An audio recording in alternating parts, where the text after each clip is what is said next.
లెక్క ఎక్కువైనా సరే గానీ తక్కువ కావద్దు అన్నట్టే నడుస్తున్నాయి ఏపీ అసెంబ్లీ మీటింగ్లు. సర్కారోళ్ళు ఎగస్ పార్టీ వాళ్ళు తగ్గేదేలే అన్నట్టు చేస్తుర్రు. ఓ దిక్కు సీఎం సారు, ఇంకో దిక్కు డిప్యూటీ సీఎం సారు, అటు మండలి మీటింగ్లలో పంగ పార్టీ వాళ్ళు అందరికందరూ ఉడుకుడుకు ముచ్చట్లే చెప్తుర్రు. పాండ్రి శుక్రవారం నాడు సార్ లేమన్నారు. అట్లా అసెంబ్లీ దాకా పోయి అరుచుకొద్దాం. 15 దినాల సంధి మండలిలో మాటకు మాట, శాసనసభలో ప్రశ్నకు జవాబు అన్నట్టే నడిచినాయి ఏపీ అసెంబ్లీ మీటింగులు.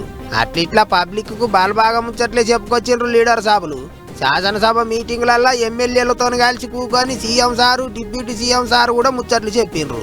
గిట్లనే శుక్రవారం కూడా సార్లు ఒక్కొక్కళ్ళు ఒక్కో ముచ్చట ఇలా తీసిండ్రు. మళ్ళోసారి సీఎం సారు నెయ్యి కల్తీ మీద మాట్లాడుకుంటా పక్క పార్టీ వాళ్ళని గట్టిగానే అరుచుకుండు. వెంకటేశ్వర స్వామి లడ్డు అపవిత్రం చేశారు. మామూలు నేరం కాదు ఇది. నేను ఇప్పుడు కూడా చెప్తాను దేశ, ఇది ఏదో తెలియకుండా జరిగిన నేరం కాదు, కుట్రతోనే కావాలని పాల్పడ్డారు. ఈవెన్ టుడే దేశ దేశంలో ఉండే పూజారులు కానీ హిందూ మత పెద్దలందరూ కూడా గగ్గోలు పెడుతున్నారు. అపవిత్ర జరిగింది, ఇది కరెక్ట్ కాదు, యాక్షన్ తీసుకోవాలని చెప్తే కనీసం ఒక్క మాట దిశ ఆ పార్టీ ఎక్కడ కూడా రిలీజ్ అయినట్టే కనపడదు. ఇక సారు ముచ్చట్లు అట్లుంటే ఇంకో దిక్కు deputy CM Pawan Kalyan sir మాట్లాడుకుంటా కూటమి కట్టిన పార్టీలన్నీ ఎప్పుడు కలిసి కట్టు ఉండాలి, లొల్లి పంచాదులు పెట్టుకోవద్దు అన్నట్టు మాట్లాడిండు.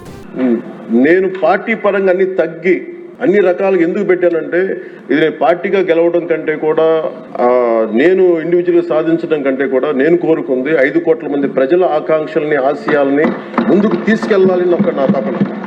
ఇది ఎట్టి పరిస్థితుల్లో కూడా నేను కోరుకుంటుంది. ఇప్పుడిప్పుడే మనం చిన్నపాటి ఒక 1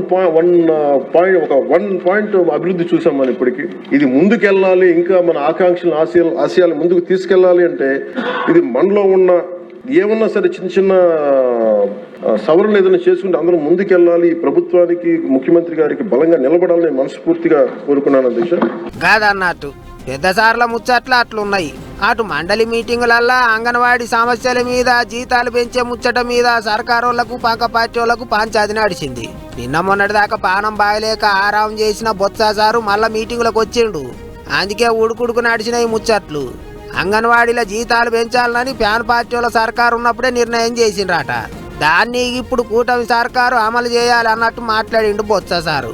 దానికి మంత్రి సార్ ఏమన్నాడంటే, అంగన్వాడీ వర్కర్స్ కానివ్వండి, ఆశా వర్కర్స్ కానివ్వండి, మన విఏఓస్ కానివ్వండి, వాళ్ళు కూడా నేను కోరేది ఏంటంటే ప్రభుత్వం వినేదానికి సిద్ధంగా ఉంది, చర్చించేదానికి సిద్ధంగా ఉంది. ధర్నా చేయాల్సిన అవసరం అస్సలు లేదు. కూర్చుందాం.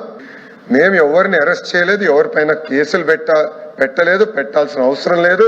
ఇది ప్రజాప్రభుత్వం, వాళ్ళతో చర్చించే మేము పని చేస్తాము. గిట్లా మాటకు మాట అన్నట్టే నడిచిన ఈ మండలి ముచ్చట్లు. నడమ అలిగి బయటికి పోయినా సరే గాని మీటింగ్ నడిచినంతసేపు అయితే సర్కారోళ్ళు, ఎగసి పార్టీ వాళ్ళు ఒకళ్ళ మీదకి ఒకళ్ళు గట్టిగానే సూటి పెట్టుకుండ్రు.